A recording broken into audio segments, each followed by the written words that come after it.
오늘은 27일 석가탄신일을 기념해서 특별 강좌를 하도록 하겠습니다. 그 당시에 드라마식으로다가 이야기를 하겠는데, 그 당시에 석가모니 시절에 실제로 있었던 일은 이 자막에 작은 글씨로다가 보라색으로다가 표시를 했습니다. 그래서 여러분들이 만약에 그 원본을 확인하고 싶으면 팔만대장경에 들어가서 그 경전을 찾아보면 되겠습니다. 석가는 살아생전에 사람들에게 가르쳤습니다. 현실 속에서 우리의 마음은 어떻게 작용하며 그 마음은 진솔한 마음인지 아니면 나타난 허상인지, 그리고 그때그때마다 나타난 허상이라면 진솔한 마음은 과연 무엇인지, 그것에 대해 가르쳤습니다. 그리고 인생에 나타나는 생로병사로부터 자유로워질 수 있는 길 또한 가르쳤습니다. 이 현실에 나타나는 문제들을 진솔한 마음을 통해 해결하려고 하였던 것입니다. 석가는 이렇게 사람들의 인생을 해결하려고 한 것입니다. 그리고 진솔한 마음을 통해 일어나는 마음의 고통을 해결하는 것을 해탈이라고 하였습니다. 그러다 석가는 죽어서 자신의 커다란 실수를 자각했습니다. 사람들이 일어나는 마음의 고통은 해결하려고 하지 않고 절에 들어가서 자신의 소원을 들어달라고 애원하는 것이었습니다. 이때 석가는 자신이 무엇을 잘못했는지 뼈저리게 느낄 수 있었습니다. 이 사람들한테 필요한 것은 진솔한 마음을 터득하는 것이 아니라 원하는 것을 스스로 성취하는 것이라는 사실을 말입니다. 그러나 석가는 이와 같은 문제를 해결해 줄 인물이 있다는 것은 알고 있었습니다. 석가는 그 당시에 그건 못 가르쳤어요. 바로 이 지금 시대 그와 같은 문제를 해결해 줄 사람을 알고 있었던 것입니다. 그 사람은 진솔한 마음의 작용을 통해 원하는 것을 스스로 성취하고 그렇게 해결된 세상에서 마음껏 누리며 사는 것을 알고 있는 사람입니다. 그 사람이 진솔한 마음을 찾는 것을 소라고 하고 진솔한 마음 상태를 공이라 하며 진솔한 마음을 사용하는 것을 자라고 합니다. 석가는 이렇게 진솔한 마음을 사용하는 사람을 자시불, 즉 소공자라고 한 것입니다. 오늘은 석가가 이루지 못한 한을 풀어주기 위해서 여러분들이 진솔한 마음을 사용하여 원하는 것 모두를 성취하고 누리는 법에 대해 알려드리겠습니다. 못다한 석가의 한을 풀어주기 위해서 말입니다.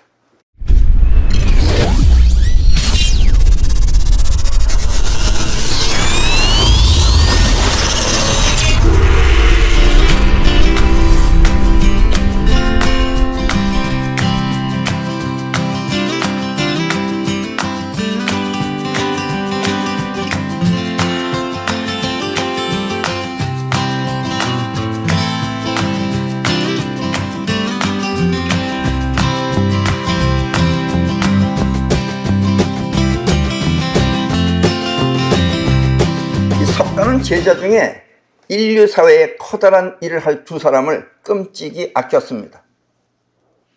여러분들은 정말 그럴까 하는 의구심이 들 수도 있지만 이 이야기는 사실입니다. 그리고 석가는 재치, 위트를 통해서 두 사람 모두를 놀리기도 하였습니다. 그 중에 한 사람은 오늘 이야기의 주인공인 소공자이며 또 한 사람은 당시에 욕심 많은 예수입니다. 예수. 여러분도 옛날에 예수가 석가 제자였다는 사실은 정말 의아할 것입니다. 그러나 이 또한 사실입니다. 어느 날 석가를 키워준 이모는, 석가모니는 어머니가 일찍 돌아가셨죠. 그래서 이모가 키웠습니다. 석가를 키워준 이모는 석가를 위해서 특별히 금실로 만든, 정성껏 만든 옷을 가지고 왔습니다. 그러나 석가는 수행자가 금옷을 입는다는 것은 어울리지 않는다며 사양했습니다. 그래도 이모는 정성껏 만든 옷이라 석가가 입어주길 바랐습니다. 석가는 다시 이모를 설득하며 그 정성은 충분히 이해한다고 하였습니다. 그리고 제자들한테 그 옷을 주기 위해서 물어보았습니다. 그러나 아무도 그 옷을 받으려고 하지 않았습니다. 주변에 있는 제자들은 너 입을래 하니까 안 받는다 그랬어요. 석가는 다시 이 옷을 입을 사람 하고 대중을 향해 물었습니다. 그때 제가 입겠습니다 하고 손을 번쩍 든 사람이 있었습니다. 그 사람은 바로 미륵이었습니다. 그 미륵은 그 당시에도 있었어요. 석가 밑에. 그리하여 미륵은 석가의 무리 중에서 가장 화려한 옷을 입고 생활했습니다. 미륵 혼자 그 옷 입고 다녔어요. 미륵은 현실성이 남달랐던 것입니다. 아무도 아닙니다. 미륵이 옷 입겠다. 미륵이 입었어요. 금옷을. 진짜 금으로 만든 옷입니다. 특히 미륵은 그 기세가 세상에서 가장 높아 능가할 자가 없는 것입니다. 그래서 그 강한 기를 상징하는 의미에서 자신을 only so라고 했습니다. 미륵은 석가 시대에는 살생을 죽이는 것을 가엾게 여겨서 절대 고기를 먹지 않았습니다. 그리고 이생에서도, 지금 이생에서도 깨닫기 전에는 절대 고기를 먹지 않았습니다. 그러나 깨달은 후에는 그 고기 또한 불쌍하고 또 소중하다는 것을 알아 지금은 고기를 조금씩 먹습니다.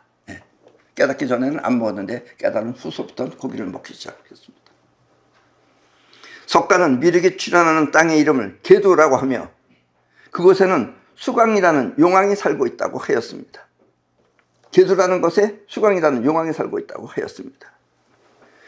여기서 계두라는 계두성의 용왕은 곧 계룡산을 뜻하며 계두성의 용왕이 계두성의 용왕이 성의 용왕이 계룡산이에요. 계룡산을 뜻하며 이 수광이라는 것은 미륵이 물병자로 태어나 물병자 시대를 이끈다는 뜻입니다.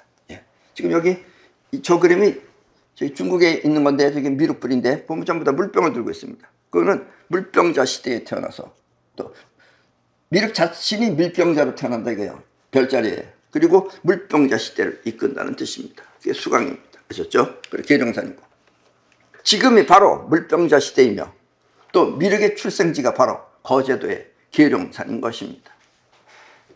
여기서 계두라는 뜻은 계두, 닭벼슬을 뜻하는데 닭머리 중에서도 닭벼슬을 뜻하는 거예요. 이 닭벼슬은 즉 천부적 제왕, 타고날 때부터 왕관을 갖고 태어났다 이거예요. 천부적 제왕이라는 뜻에서 only so를 말하는 것입니다. 석가는 살아생전에 진솔한 마음을 구하는 것을 업으로 삼았습니다. 진솔한 마음을 구하는 것을 깨달음이라고 그러죠. 진솔한 마음을 구하는 것을 업으로 삼았습니다. 때문에 석가의 제자들은 모두 가난할 수밖에 없습니다. 미륵은 석가의 이와 같은 업적을 거지라고 놀려대었습니다. 내가 석가를 보고 자꾸 옛날부터 거지하고 놀려댔죠. 석가 또한 이와 같은 미륵의 행위를 눈치채고 미륵을 계두성의 용왕이라고 풀어 해석한 것입니다. 여기서 계두는 닭벼슬, 즉 천부적 제왕이라는 뜻이지만 글자로만 따지면 닭대가리라는 뜻이기도 합니다. 그렇죠? 계두니까 닭개자에다가 머리 두자니까 닭대가리라고. 이 말은 자신을 거지라고 놀린 미륵에 대한 복수인 것입니다. 그렇다고 여러분들 또한 계두를 닭대가리라고 말해서는 절대 안 됩니다. 아셨죠? 닭대가리라고 그렇게 말하면 안 돼요. 특히 나 부를 때 닭대가리라고 부릅니다. 미륵이 천부적 제왕이라는 뜻에서 충격을 받아 서원, 염원을 세운 또 한 사람의 제자가 있었습니다. 그 사람은 스스로 자신이 왕이라며 사람 중에 가장 높은 왕이 되겠다고 자신을 왕중왕이라고 한 사람입니다. 석가모니 시절 때부터 그랬어요. 그 친구는. 그때 석가는 그 제자를 꾸짖어 다음과 같이 말했습니다. 너 어리석은 사람아, 너는 마땅히 한번 죽었다가 다시 죽기를 구해야 할 것이다. 그래야만 나중에 왕이 되어 세상을 다스릴 수 있을 것이다. 이 사람은 바로 예수이며 예수가 전생에 일찍 죽었죠. 그리고 다시 태어난 것은 바로 이 때문입니다. 아셨습니까? 그리고 석가는 예수가 왕에 집착하는 모습을 빗대어 예수를 달팽이, 또 소라, 또 사마귀라고 불렀습니다. 저 보세요. 달팽이가 왜 달팽이인지 아셨죠? 저 십자가 지고 가는 저것이 꼭 달팽이가 자기 껍데기 지고 가는 거랑 똑같잖아요. 그래서 저렇게 불렀어요. 지금 저 그림에서 보다시피 자기 십자가를 지고 가는 예수의 모습을 빗대어 달팽이라고 한 것이며, 사마귀라는 것은 여러분들 아시는지 모르시는지 모르겠지만 곤충의 왕이 사마귀입니다. 다 잡아먹습니다, 곤충은. 그래서 곤충의 왕은 사마귀예요. 아셨죠? 방아깨비 같은 것도 꼼짝 못합니다. 또 사마귀 또한 곤충의 왕이라는 뜻에서 그렇게 놀린 것입니다. 석가는 그래봤자 너는 사마귀라는 뜻에서 그렇게 말한 것입니다. 아셨죠? 자기 왕하겠다고 자꾸 그러니까 그래봤자 너는 사마귀다 라는 뜻입니다. 아셨죠? 그리고 개두와 사마귀, 이 두 사람이 미래의 지구를 이끌고 갈 인물이라는 것입니다. 석가의 못다한 한을 풀어주기 위해서 말입니다. 이 우주는 생명력에 의해서 번창하고, 생명력이라는 것에 의해서 번창하고 또 사라지며 또 존재하는 것입니다. 그리고 이 생명력을 석가는 진솔한 마음이라고 하였습니다. 깨달음은 얻을 수 있는 에너지가 바로 진솔한 마음이죠. 우리 마음 또한 그 바탕은 진솔한 마음인데, 그 진솔한 마음에 의해 나타난 심정이 바로 지금 여러분의 마음입니다. 우리는 이렇게 나타난 마음을 자의식이라고 합니다. 자의식은 바꿔 말하면 진솔한 마음에 의해 나타나는 것이지만, 그렇다고 자의식이 진솔한 마음은 아닌 것입니다. 그리고 자의식은 보고 들으며 생각할 뿐 여러분을 움직이지는 못합니다. 여러분을 움직이는 마음은 무의식이에요. 무의식으로 우리는 그것을 영혼이라고 합니다. 영혼은 곧 여러분을 움직여 행동하고 또 현실 세계에 원하는 것을 창조하는 힘입니다. 이걸 여러분들이 잘 모르기 때문에 자꾸 헷갈리는 거예요. 생각 가지고는 아무리 해봐야 안 되는 겁니다. 영혼이 움직여야 돼요. 그래야지 여러분들이 뭔가를 이뤄낼 수 있어요. 왜냐면 현실이기 때문에. 아셨습니까? 이걸 모르기 때문에 많은 사람들이 지금 번민하고 고민하고 고통스럽고 그러는 거예요. 그리고 자의식과 영혼, 이 모두는 진솔한 마음에 의해 나타난 것입니다. 한마디로 그 둘은 우리가 볼 때는 두 가지로 나타났지만 사실은 한 몸인 것입니다. 그 끝내는 한 몸이에요, 그게. 그래서 자의식이 반복해서 자꾸 생각하면 그 생각은 영혼에 각인되어 현실에 나타나는 것입니다. 그리고 여러분들이 이 영혼을 움직이려면 어떻게 해야 돼요? 행동으로 해야지 영혼이 움직여지는 겁니다. 생각은 움직이지 못해요. 아셨습니까? 평소에 같은 말을 자꾸 반복해서 한다든지, 그러면 반복해서 하면 그게 영혼 안에 각인이 되는 거예요. 또 남을 자꾸 욕하면, 저 사람 자꾸 욕을 하면 미래의 현실은 말한 대로 되거나 욕한 대로 되는 것은 모두 이 때문입니다. 그래서 여러분들이 말하면 난 나중에 어떻게 될 거야 하고 자꾸 말하면 그렇게 됩니다. 해보세요. 그런 의미에서 남을 욕하면 안 돼요. 욕하면 여러분들이 욕한 것도 말한 거기 때문에 욕한 대로 되는 거예요. 그리고 아무도 모르게 자신이 마음속에 정한 대로 되는 이유 또한 이와 같습니다. 혼자 속삭임으로써 난 어떻게 해야지 하고서 마음 안에 정하면 정한 대로 또 된다, 이런 이야기입니다. 아셨습니까? 이건 아주 중요한 겁니다. 여러분들이 꼭 인생을 이걸로써 여러분들이 이끌고 가시기 바랍니다. 세상 일은 이렇게 우리 마음이 창조하거나 끌어들인 것입니다. 그렇다면 이제부터 석가가 염려한 원하는 현실을 실현하는 방법과 또 진솔한 마음을 터득하는 방법을 알려드리겠습니다.